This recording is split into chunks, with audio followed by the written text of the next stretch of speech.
Добре, сега направим бил, ще пак ще. И така, здравейте хора, аз съм Блейз, тук с мен е Посайде. Отново започваме този клип, защото предния без да искал го изтрих.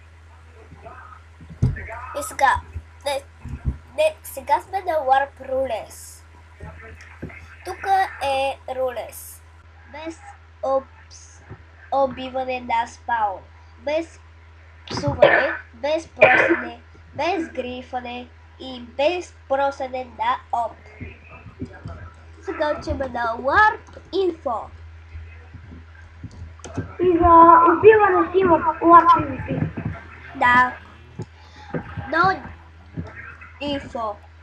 Амините са 4 и те ви помагат да оцелеете. Правилата след линията. След линията е PvP зона.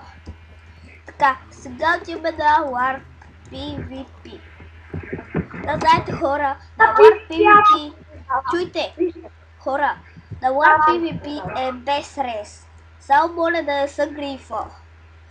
Значи, тук има... Иначе ви банваме. Тук е синьо и червено. Ти и двата отбора. Да, два отбора. Сини срещу червени. Тук е PvP-то. Внимавайте да не падете от мапа.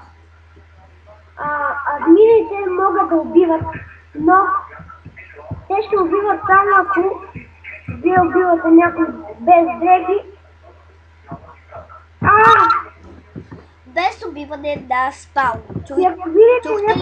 Ако убиете някой пред мене на спауна или когато нас не няма в сървъра или някой друг от админите са тук, моля не убивайте никой.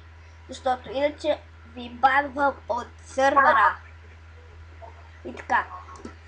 Тук е Warp PvP. Вече знаете, ето, сини и червени. Може да червените, тук са сините. И е задължително, когато убиете някой, да му върнете айтеми. Да. Но няма да връщате айтемите, само ако няма резервни брони и си искате. Ако нещо някой ви убива и не ви върне айтемите, ще оплачете на админ или на онера. Ако сте убили някой, кажете на онера, на мене по-скоро, или на админ, за да даде на този, където няма повече итеми и да му върне нещата, където ако видите друг човек да му дадете нещо, ако няма нищо.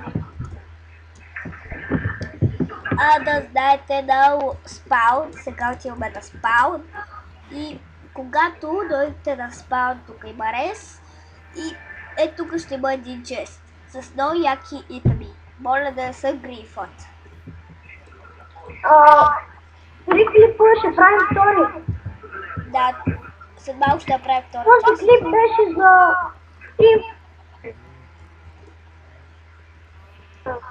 И така хора, надявам се клипът да ви е харесал. Коментирайте, оценявайте и чао!